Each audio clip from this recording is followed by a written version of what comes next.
Welcome to Fairy World. The Candlemaker's Dream Path. In a small village nestled between rolling hills and quiet forests, there lived a young woman named Mira who was learning the art of candle making.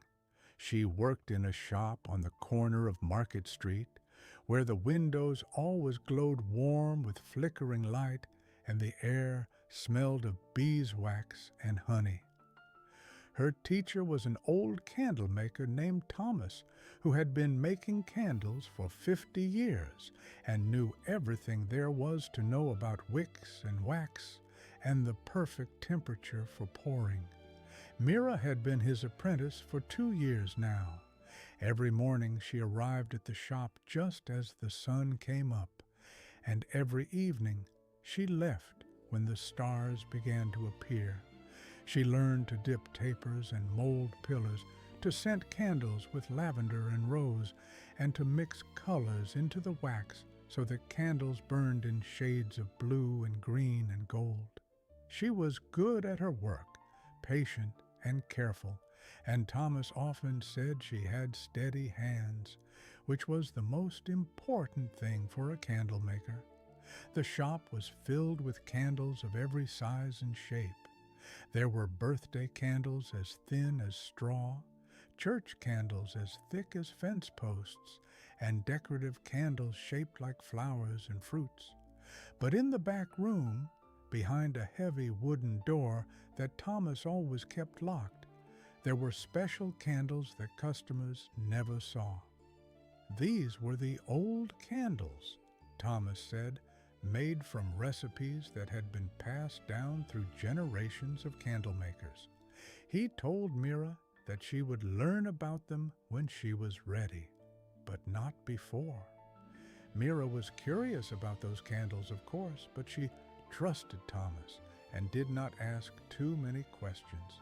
She focused on her daily work, learning each technique with care, and was content with her progress. That changed one autumn evening when Thomas fell ill. It happened suddenly. One moment Thomas was pouring wax into molds, and the next he was sitting in his chair by the fire, his face pale and his hands shaking. Mira helped him upstairs to his room above the shop and sent for the village doctor. The doctor came and examined Thomas and said it was a fever, nothing too serious, but that Thomas needed rest for at least a week, perhaps 2. "Mira," Thomas said from his bed, his voice weak but clear, "you must keep the shop running while I recover. You know enough now to handle the regular orders." "Of course," Mira said. "I will take care of everything." Thomas reached under his pillow and pulled out a small iron key. "You may need to go into the back room," he said. "There are supplies there, extra wax and special wicks. But Mira, be careful. Do not light any of the old candles. They are not ordinary candles. Do you understand?" Mira took the key and nodded. "I understand. I will only get supplies, nothing more." Thomas seemed relieved and closed his eyes. Mira tiptoed out of the room and went back downstairs to close up the shop for the night. The next morning, Mira opened the shop on her own for the first time. Customers came throughout the day, buying candles for their homes and for the upcoming autumn festivals. She managed well, measuring coins and wrapping purchases in brown paper. By evening, she had nearly sold out of the smaller household candles and realized she would need to make more. She went to the back room and unlocked the heavy wooden door. It swung open with a creak, and Mira stepped inside. The room was larger than she had expected, with shelves running along all the walls from floor to ceiling. On these shelves sat hundreds of candles, each one different from the next. Some were twisted like spirals, others were smooth and perfectly round. Some were dark as midnight, others pale as milk. Each candle had a small tag tied around its base with string, and on each tag was written a word or phrase in Thomas's careful handwriting. Mira walked slowly along the shelves, reading the tags: oak, river, starling, fox, badger, stone, wind. Each tag bore a single word, simple and clear. She wondered what they meant. Were these candles named for their scents? But when she leaned close to smell them, they had no scent at all, or rather, they smelled only of plain beeswax. At the far end of the room, she found what she had come for: large blocks of unused wax stacked neatly on a low shelf, and beside them spools of fresh wick. She gathered what she needed and was about to leave when something caught her eye. On a small table in the corner sat 3 candles arranged in a triangle. Unlike the others, these candles had no tags. Instead, there was a piece of paper beside them with writing on it. Mira knew she should not pry, but curiosity got the better of her. She set down the wax and picked up the paper. On it was written a list. First, the gray candle, slim and tall. Second, the brown candle, short and wide. Third, the black candle, twisted tight. Light them in order, one by one. Watch for the door. Step through with care. Return before the flames go out. Below this were more lists, each describing different combinations of candles. Mira read through them, her confusion growing. What did this mean? What door? She looked at the 3 candles on the table. There they were, a slim, tall gray one, a short, wide brown one, and a twisted black one. Someone, probably Thomas, had set them out deliberately and left these instructions. But for what purpose? Mira knew she should wait and ask Thomas. But something in her, some pull of curiosity and wonder, made her hesitate. Thomas would be in bed for a week or more. What harm could come from simply lighting 3 candles? She would blow them out immediately afterward. She would not do anything else the paper described. She would just see what happened when they were lit. Before she could change her mind, Mira struck a match and lit the gray candle. It caught immediately, burning with a steady yellow flame. She lit the brown candle next, then the black one. All 3 candles flickered peacefully on the table, casting dancing shadows on the walls. For a moment, nothing happened. Mira felt foolish. What had she expected? They were just candles after all. But then the air in the room began to shimmer, like heat rising from a summer road. The shimmer grew stronger, and a line of silver light appeared in the empty space near the shelves. The line stretched and widened, forming the outline of a doorway. Mira stumbled backward, her heart racing. The doorway hung in the air, a rectangle of soft gray light that seemed to lead somewhere else. Through it, she could see mist and shadows and the vague shapes of trees. She should have blown out the candles right then. She should have locked the door and run upstairs to wake Thomas, fever or no fever. But Mira had always been curious, and the doorway called to her in a way she could not explain. Before she fully realized what she was doing, she stepped forward and crossed through. The world changed instantly. Mira found herself standing in a forest, though it was unlike any forest she had ever seen. The trees were enormous, their trunks wider than houses, their branches reaching up into a sky that was neither day nor night, but something in between. The air was thick with mist, and everything was silent except for the soft sound of her own breathing. Mira turned around and was relieved to see the doorway still behind her, a rectangle of warm yellow light, floating between two trees. Through it, she could see the back room of the shop, the candle still burning on the table. The paper had said to return before the flames went out. She would stay for just a moment, just long enough to see where she was, and then she would go back. She walked a little way into the forest, her footsteps making no sound on the soft ground.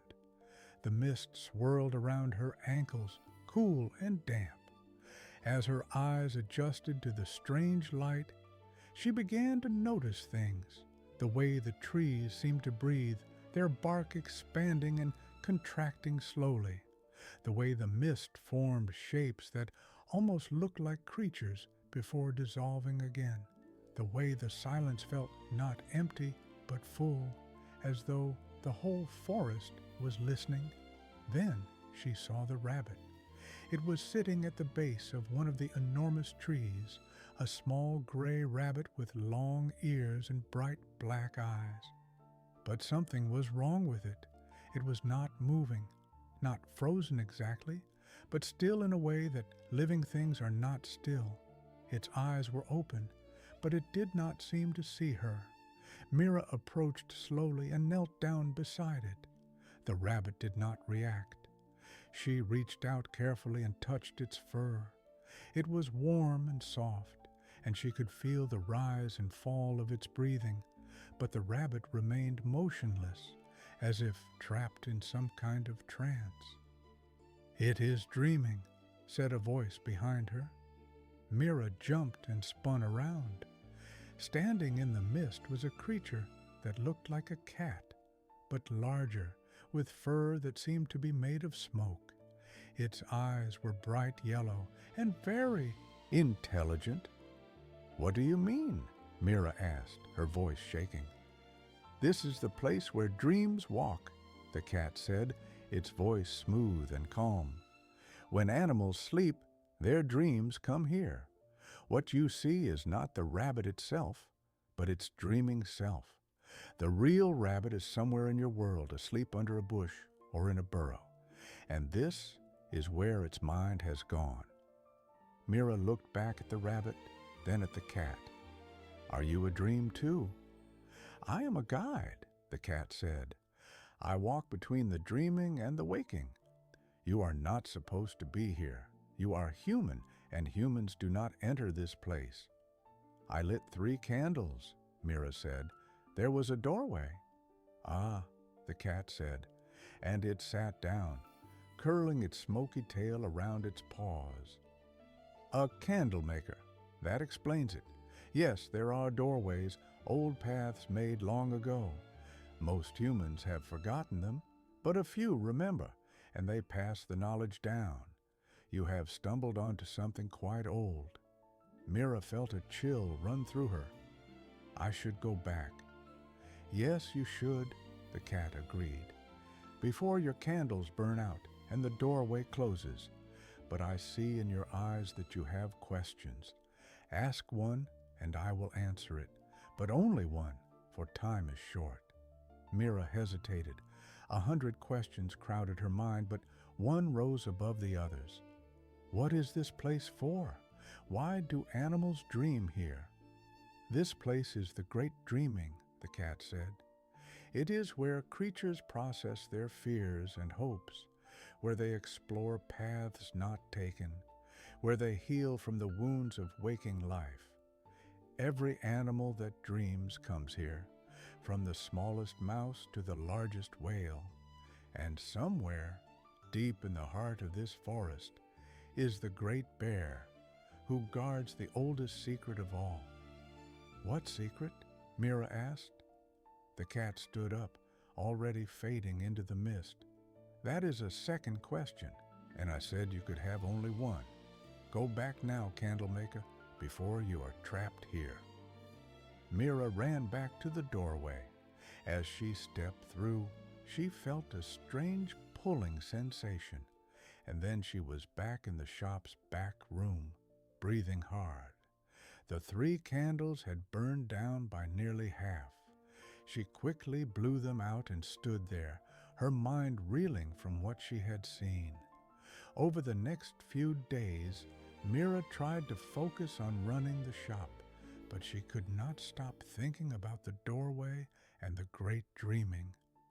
She found herself going back to the back room whenever she had a free moment, reading through the lists on the paper, studying the candles on the shelves. Each list described a different combination of candles, and she realized opened a doorway into a different part of the great dreaming. The tags on the candles told her which animal's dreams she would enter. Oak was for squirrels who dreamed of acorns and tall trees. River was for otters who dreamed of fish and flowing water. Starling was for birds who dreamed of flight and endless sky. She knew she should wait for Thomas to recover and ask him about all of this. But the memory of that strange forest, of the dreaming rabbit and the smoke cat guide, pulled at her constantly, and beneath that was something else, the cat's mention of the great bear and the secret it guarded. On the fourth night after her first journey, Mira made a decision.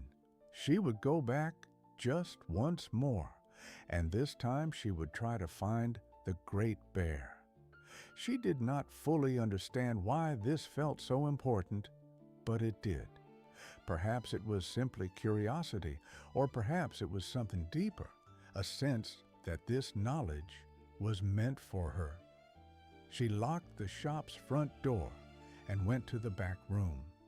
She consulted the lists and chose a combination that the paper said would take her to the deeper parts of the great dreaming. First, she lit a white candle marked owl, then a candle of deepest blue marked whale. Finally, a candle that seemed to be made of silver marked wolf. As she lit each one, she spoke the words written on the paper, though she did not know what language they were in or what they meant. The doorway opened, larger this time, and through it, Mira could see not forest, but a vast landscape of rolling hills under a sky full of stars. She took a deep breath and stepped through. This part of the great dreaming was different from the forest she had seen before. Here, the air was clear and cold, and the stars overhead were so bright they cast shadows. The hills stretched endlessly in all directions, covered in silver grass that whispered in a wind Mira could not feel. She walked for what felt like hours, though time seemed strange here, elastic and uncertain. She passed many dreaming animals. A deer stood motionless on a hilltop, its antlers crowned with starlight. A family of badgers sat in a circle, their dreams overlapping in complex patterns. An owl perched in a tree that grew alone on a hill, its great eyes reflecting the cosmos. As she walked, Mira began to notice that she could sense the nature of each animal's dream. The deer was dreaming of running, of wild flight across open meadows. The badgers were dreaming of earth and safety, of tunnels and family. The owl dreamed of hunting, of silent wings and sharp talons. The dreams were not like human dreams, full of strange narratives and confused timelines. They were simpler, purer, focused on the essential things that mattered to each creature. After a long time, Mira came to a river. It flowed slowly between the hills, its water dark and full of reflected stars. She stood on the bank, uncertain of how to cross, when she heard footsteps behind her. She turned and saw the smoke cat again, appearing out of the air as if it had always been there. "You have returned?" the cat said. It did not sound surprised. "I am looking for the great bear," Mira said. "I know," the cat said. "I can feel your intention. It pulls you forward like a thread. But finding the great bear is not easy.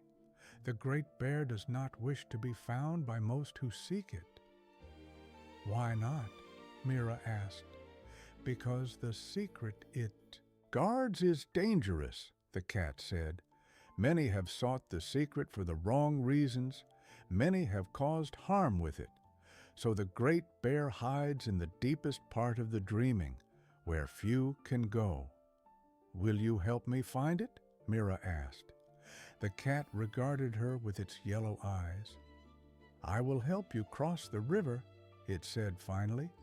"Beyond that, you must find your own way. But know this, Candlemaker, if you meet the great bear, it will test you. It will look into your heart and see why you have come. If your reasons are not pure, you will not like what happens." "I understand," Mira said, though she was not entirely sure what pure reasons meant. The cat walked to the edge of the river and stepped onto the water. Its paws did not sink. Instead, they rested on the surface as if the water were solid. "Follow me," it said. "Step exactly where I step, and you will not fall." Mira did as the cat instructed, placing her feet carefully on the water. To her amazement, it held her weight, feeling cool and slightly yielding beneath her shoes, like walking on thick moss. They crossed the river slowly, and when they reached the other side, the cat faded away without another word. Mira continued walking. The landscape began to change again. The hills grew steeper and rockier, and the silver grass gave way to stone. The sky darkened, and the stars grew dimmer. She realized she was descending, going down into some lower realm of the dreaming. The air grew warmer and harder to breathe, and Mira found herself sweating despite the previous cold. She passed through a forest of crystalline trees that chimed softly in the wind. She crossed a desert where the sand was made of tiny glowing embers. She climbed stairs carved into the side of a mountain that seemed to have no top. Each landscape felt like a different layer of the dreaming, each one stranger and more removed from anything she knew. Finally, after what felt like days but might have been minutes, Mira came to a cave. The entrance was enormous, tall enough for 10 people to walk through standing on each other's shoulders.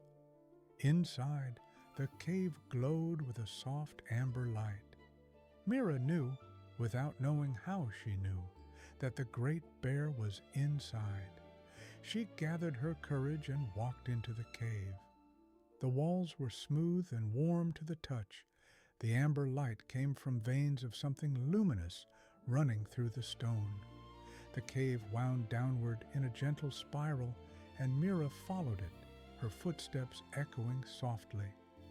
At the heart of the cave was a vast chamber, and in the center of the chamber lay the great bear.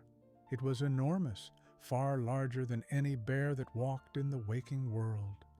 Its fur was dark brown, almost black, and seemed to contain the depth of infinite space. When Mira looked at the fur, she saw not just brown, but also hints of deep blue and purple and midnight green, colors that shifted and changed as the light moved. The bear's eyes were closed, and its massive sides rose and fell with slow, deep breaths. "Great Bear," Mira said, her voice small in the huge chamber, "I have come to find you." The bear's eyes opened. They were silver, like moonlight on water, and they looked at Mira with an intelligence that made her feel small and exposed. "A human," the bear said, its voice deep and resonant, like the rumble of distant thunder. "It has been a long time since a human walked into this chamber. Most who seek me send others to do their searching or try to steal knowledge without asking. But you have come yourself, walking the paths of the dreaming. That takes courage, or foolishness, perhaps both." "I am a candlemaker," Mira said. "I found the doorways by accident. My teacher is sick, and I was curious. I learned that you guard a secret, the secret of dreamless sleep. I want to know what that means." The great bear regarded her silently for a long moment. "Why do you want to know?" Mira hesitated. She had not really examined her own motivations. Why did she want to know? "Because I am curious," she said finally. "Because I feel like I am supposed to know. Because ever since I found those candles and stepped through the first doorway, I have felt pulled forward, like there is something I am meant to learn or do." "Honesty," the great bear said. "That is good. Many who come here lie, to me or to themselves. They say they want the secret for noble reasons, to help others, to bring peace. But really, they want power, or escape, or revenge. You at least admit your curiosity. That is more honest than most." The bear sat up, and the chamber seemed to shake with the movement. "I will tell you the secret," it said. "But first, you must understand what dreaming is and why it matters." The bear gestured with one enormous paw, and images began to appear in the air around them. Mira saw animals sleeping, rabbits in burrows, birds in nests, whales in the deep ocean, wolves in dens. And she saw their dreams, threads of silver light that rose from each sleeping creature and connected to the great dreaming. "Every living creature that sleeps also dreams," the great bear said. "Dreaming is how they process experience, how they learn, how they heal from trauma and fear. In dreams, a rabbit can face the fox that chased it and find courage. In dreams, a bird can fly to places it has never been and learn new paths. In dreams, creatures become more than they are in waking life. Dreams are essential. Without them, most creatures would lose their minds, forget how to survive, forget who they are." The images shifted, and Mira saw animals that did not dream. They were restless, confused, their eyes wild with exhaustion. "But there is another state," the great bear continued, "a rare state, so rare that few creatures ever achieve it naturally. It is called dreamless sleep. In dreamless sleep, the mind rests completely. There are no images, no stories, no processing, just pure, perfect rest. For most creatures, this is impossible. Their minds are too active, too full of instinct and memory. But for a few, for those who have found complete peace with themselves and the world, dreamless sleep is possible. And for those few, it is the most profound rest that exists." "Is that the secret?" Mira asked. "How to achieve dreamless sleep?" "Yes," the great bear said, "but it is not a technique or a formula. It cannot be taught or learned like a skill. Dreamless sleep comes only to those who have resolved all their inner conflicts, who have accepted all parts of themselves, who are completely at peace. It is a state of being, not a method. Most humans spend their entire lives seeking it without ever finding it. Their minds are too busy, too full of regret and desire and fear." Mira felt a strange sadness wash over her. Then why guard the secret at all if it cannot be taught? "Because knowing that it exists gives people hope," the great bear said. "Hope that peace is possible, that rest is achievable. But it also gives them a goal to work toward, not through external action, but through internal work. The secret is not a destination, it is a direction. Those who seek dreamless sleep must learn to let go of what troubles them, to forgive themselves and others, to accept that life is both beautiful and painful. That is the work, and it is the hardest work there is." The great bear lay back down, closing its silver eyes. "You have your answer, Candlemaker. Now you must decide what to do with it." Mira stood in the chamber, feeling the weight of the bear's words. She had expected a formula, a set of instructions, something concrete. Instead, she had been given a philosophy, a way of being. It was both more and less than she had hoped for. "May I ask one more question?" Mira said. The great bear's eyes remained closed, but it spoke. "You may."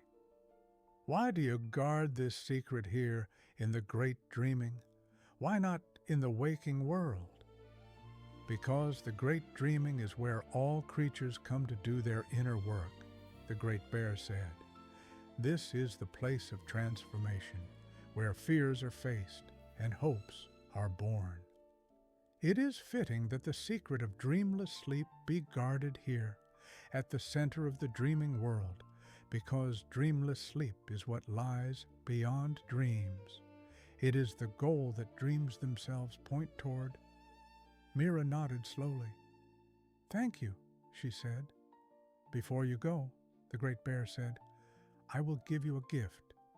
You have come here honestly, and you have listened. That deserves recognition. Hold out your hand." Mira held out her hand, and the great bear breathed on it. The breath was warm and smelled of honey and ancient forests. When the breath touched her palm, a small flame appeared there, hovering just above her skin. It did not burn her. It was deep amber in color, the same color as the light in the cave. "This is a piece of the dreaming," the great bear said. "Take it back with you. When you return to your shop, use it to light a new candle. That candle will have special properties. Anyone who lights it and falls asleep in its presence will have a peaceful sleep, not dreamless, for that is too much to give freely, but calm and restful. It will help those who are troubled. Make this candle when you have the skill and the need. That is my gift to you." The flame sank into Mira's palm, disappearing beneath her skin. She felt its warmth spread through her hand and up her arm, settling somewhere near her heart. "Now go," the great bear said. "Your candles in the waking world are nearly burned out. The doorway will close soon." Mira thanked the great bear again and ran from the chamber. She retraced her steps, moving faster now, driven by urgency. She climbed the mountain stairs, crossed the glowing desert, passed through the crystalline forest. The journey back seemed faster than the journey there, as if the dreaming itself was helping her return. She reached the river and crossed it without help, her feet finding solid water by instinct. She climbed the hills, passing the dreaming animals she had seen before, the deer, the badgers, the owl. They were still there, still dreaming, unchanged by her passage. Finally, she saw the doorway ahead, a rectangle of warm yellow light floating between two stars. She sprinted toward it and threw herself through. She landed hard on the floor of the back room, gasping for breath. The 3 candles on the table were guttering, their flames tiny and weak, the wax nearly gone. She scrambled to her feet and looked at them. Even as she watched, the last candle went out, and the doorway behind her vanished. Mira sat on the floor, her heart pounding, her mind full of everything she had seen and learned. The shop was silent around her, familiar and ordinary, yet she felt profoundly changed. The next morning, Thomas's fever broke. By afternoon, he was sitting up in bed, asking about the shop and eating soup that Mira brought him. Within a week, he was back downstairs, moving slowly but steadily, reclaiming his place at the work table. Mira told him everything. She expected him to be angry that she had used the candles without permission, but instead He listened quietly, nodding occasionally, his eyes thoughtful. "I wondered if you would find the doorways," he said when she finished. "I saw the curiosity in you, the same curiosity I had when I was young. Yes, Mira, I have walked the great dreaming. Many candlemakers have over the centuries. It is part of our tradition, though we do not speak of it openly. The candles are tools, gates to that other place. We are guardians of those gates." "Why didn't you tell me?" Mira asked. "Because it is not something that can be taught," Thomas said. "It must be discovered. If I had told you about the doorways, you might have approached them with fear or skepticism. By finding them yourself, you approached with the right spirit, curiosity, and wonder. Those are the qualities needed to walk the dreaming safely." "The Great Bear gave me something," Mira said, and she told him about the flame and the special candle she was meant to make. Thomas smiled, the first real smile she had seen from him since his illness. "Then you have been blessed," he said. "Such gifts are rare. The Great Bear does not give them lightly. You must be careful with it, use it wisely. But first you must master your craft. The candle the bear described will require all your skill to make properly." Over the following months, Mira threw herself into her work with new dedication. She studied every aspect of candle making, learning not just the basic techniques, but the subtle arts. How to purify wax to perfect clarity, how to braid wicks for an even burn, how to infuse candles with intention and purpose. Thomas taught her things he had not taught her before, older methods, secret techniques passed down through generations. And at night, occasionally, Mira returned to the great dreaming. She lit different combinations of candles and walked through different doorways, exploring the vast landscape of animal dreams. She came to know the dreaming in its many forms, the shallow dreams close to waking, full of sensory memories and simple emotions, the deeper dreams where instinct and archetype held sway, the deepest dreams, abstract and strange, where the boundaries of self dissolved.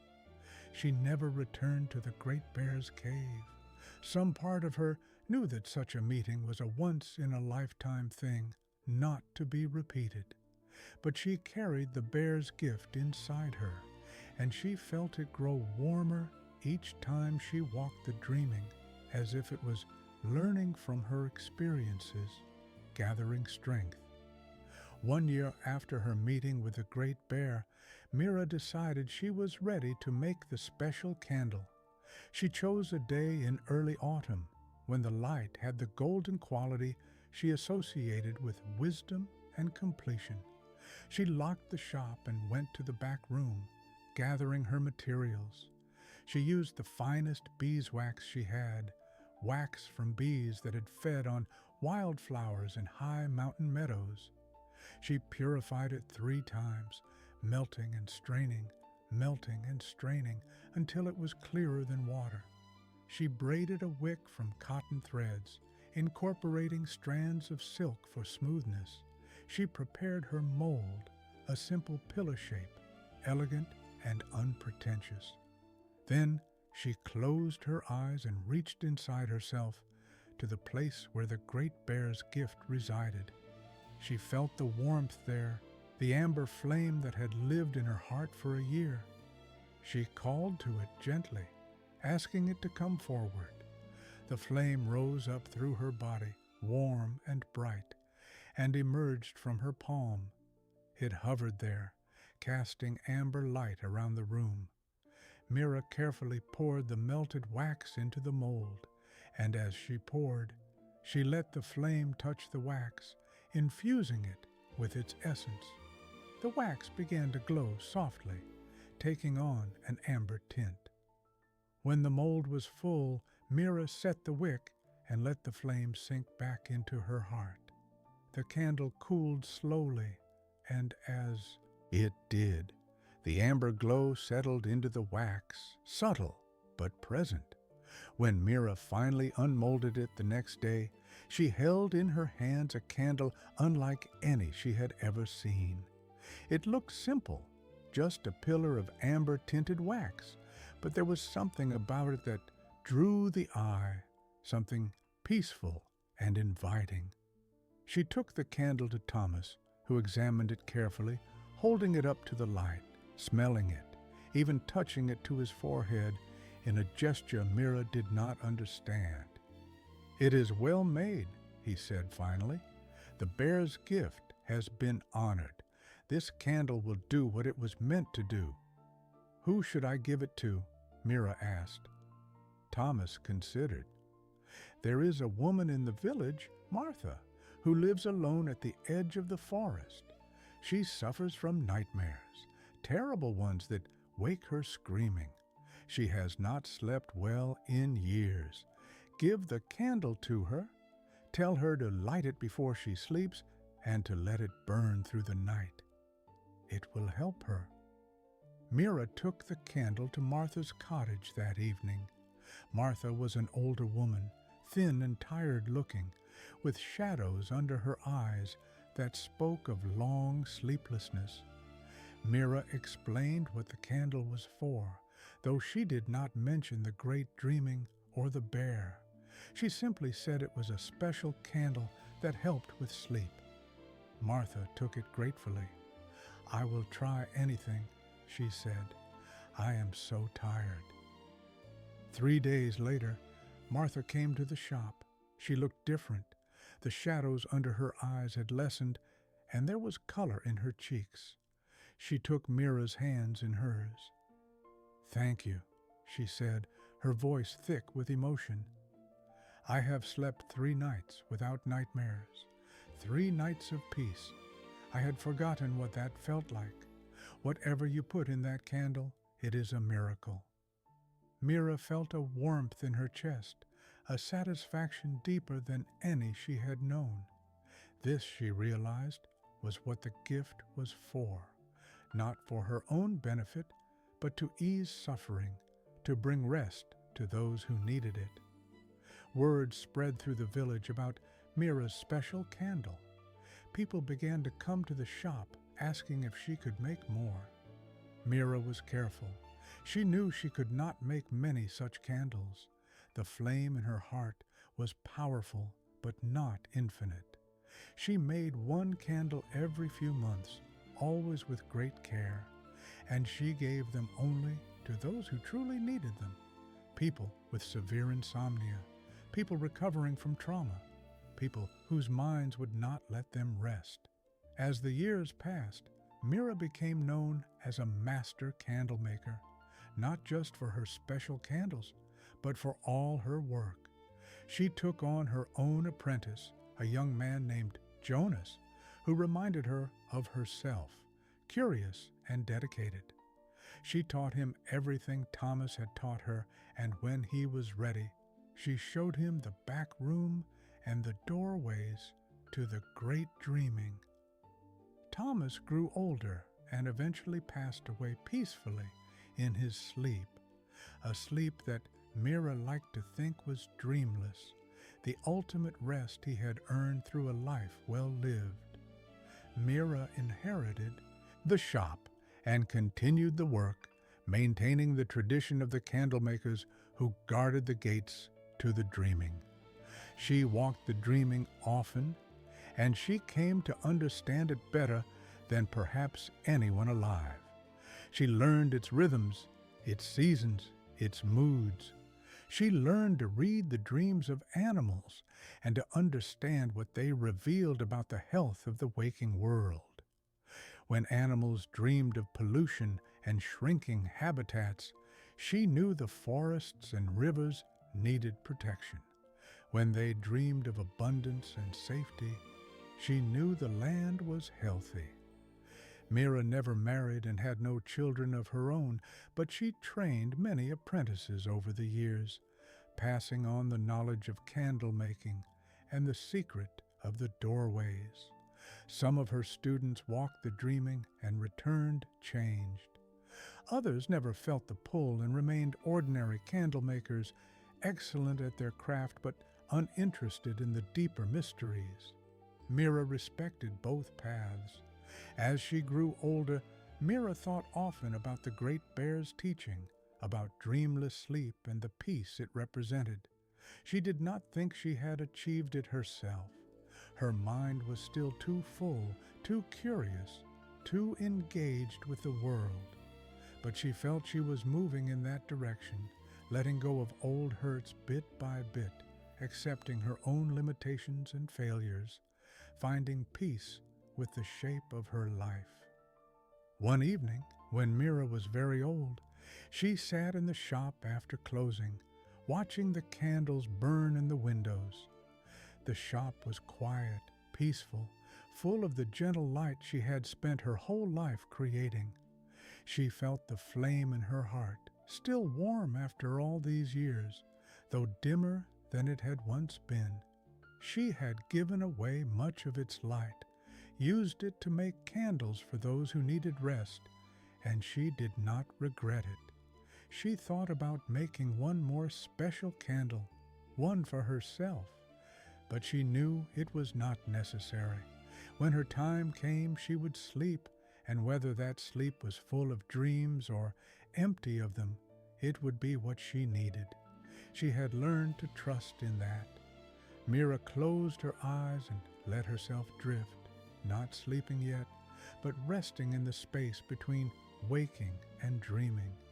She thought of all the animals she had encountered in the dreaming, all the creatures great and small who spent each night processing their lives, seeking understanding, healing wounds. She felt connected to them, part of the great web of consciousness that linked all living things. And she thought of the great bear, still guarding its cave at the heart of the dreaming, still sharing its secret with those who came with honest hearts. She hoped that one day, when she finally passed from the world, she might dream one last time and find herself in that amber-lit chamber, thanking the bear for the gift that had shaped her life. But for now she was content. The shop was warm, the candles were burning, and somewhere in the village, people were sleeping peacefully because of the work she had done. That was enough. That was more than enough. Mira opened her eyes and smiled. There was still work to be done, still candles to make, still apprentices to teach. She stood up slowly, her old joints stiff but still serviceable, and went to the back room. She selected materials for tomorrow's work, running her hands over the blocks of wax, choosing colors and scents. As she worked, she hummed an old tune, a melody without words that Thomas had taught her long ago. Outside, the stars came out, bright and clear in the autumn sky. In the forests and fields around the village, animals were settling down to sleep, their minds beginning the journey into the great dreaming. And in the shop on Market Street, Mira the candlemaker prepared for another day, another opportunity to create light in the darkness, to guard the gates between the worlds, to honor the gift she had been given. Years continued to pass, and Mira's reputation grew far beyond the village. People came from distant towns and cities to commission her candles, especially the special ones that brought peaceful sleep. She remained selective, making the powerful candles only when truly needed, but her regular candles, made with skill and care, became sought after as well. There was something about them, people said, something that made a house feel more like a home, something that brought comfort and warmth beyond mere light. Jonas, her first apprentice, became a master candlemaker in his own right and eventually opened his own shop in a neighboring town. He, too, learned to walk the dreaming, though he never traveled as deep as Mira had. He found his own relationship with that strange world, observing the dreams of farm animals mostly, learning about their needs and concerns, and using that knowledge to help the farmers in his area treat their animals better. Mira took on more apprentices, and some of them went on to establish shops in other places, creating a network of candlemakers who understood the deeper purposes of their craft. They did not advertise their knowledge of the dreaming. It remained a secret passed from teacher to student. But they all shared a commitment to making candles that did more than simply burn. They made candles with intention, with care, with an understanding that light itself could be a form of healing. One winter, a traveler came to Mira's shop.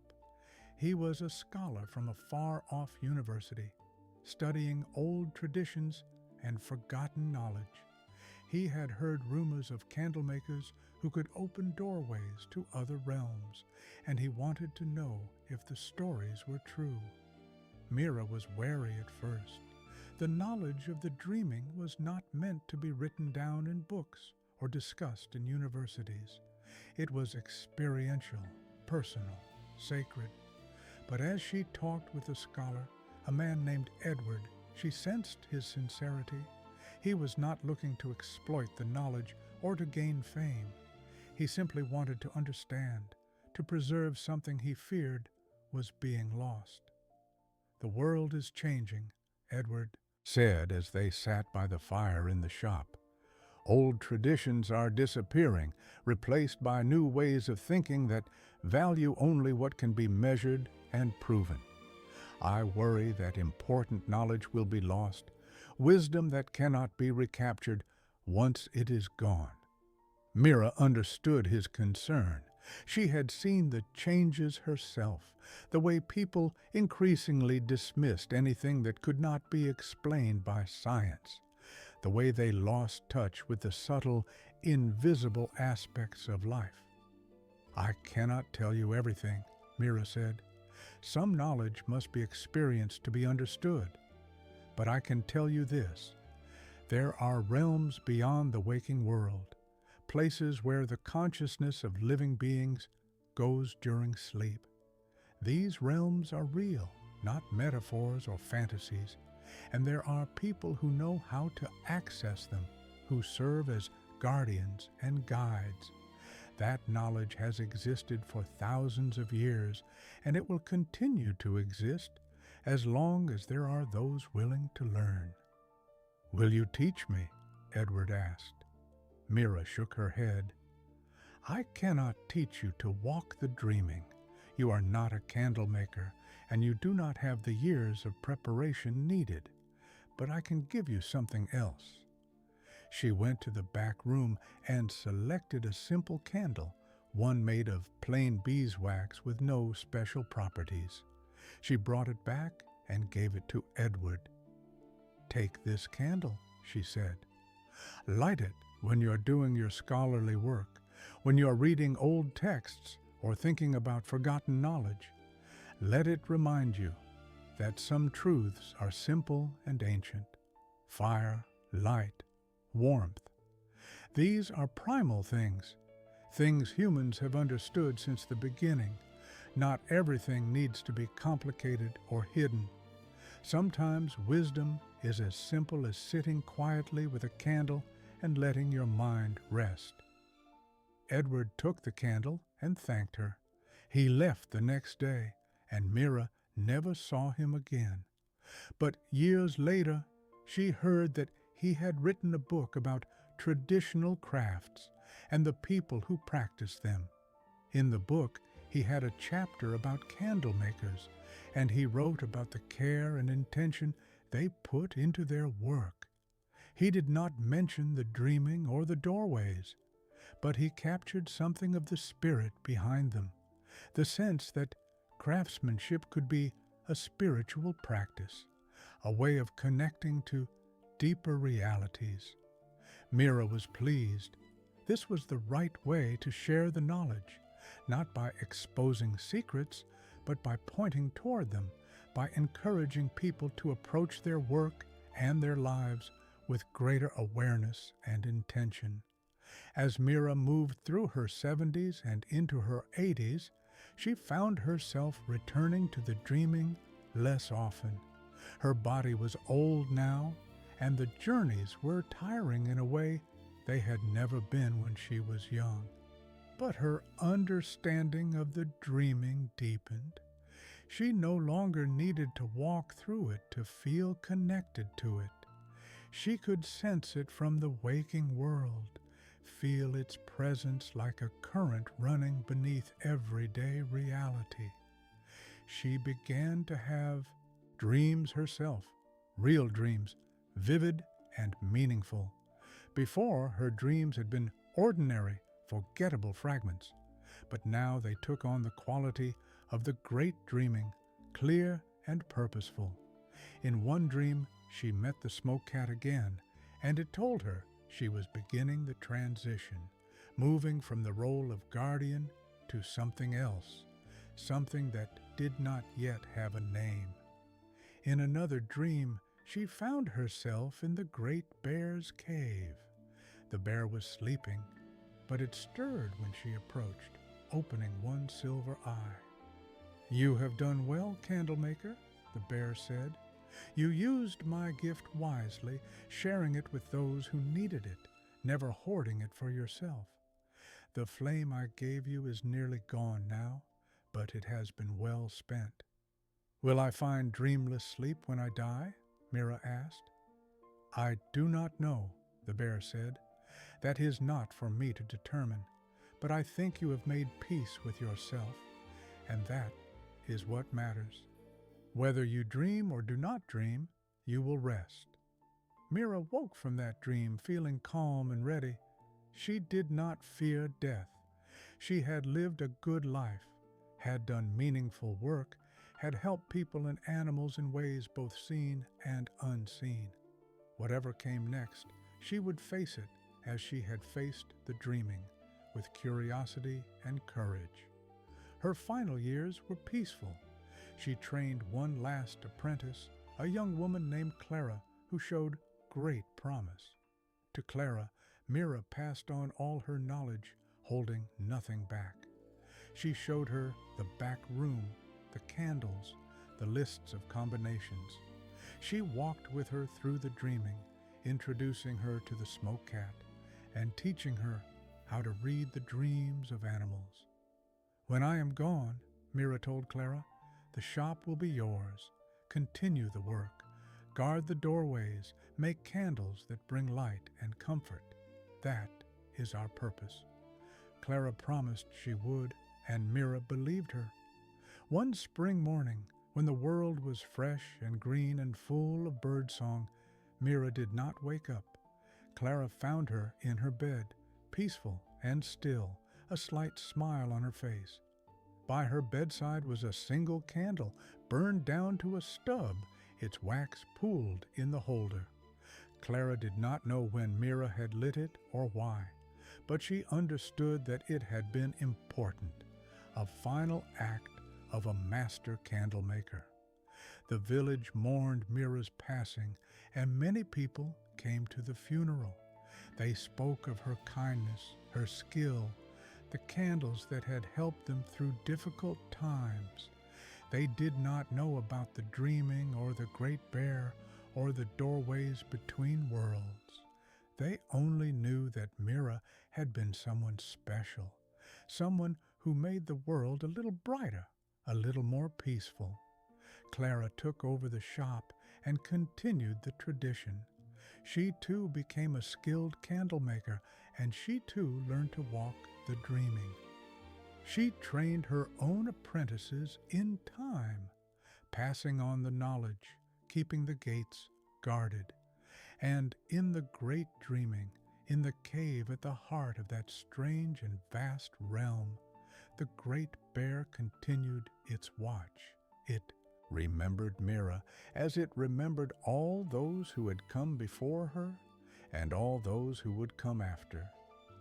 It guarded the secret of dreamless sleep, sharing it with those who asked honestly, offering guidance to those who sought peace. The animals continued to dream, their sleeping minds traveling the paths of the dreaming, working through fears and hopes, learning and growing.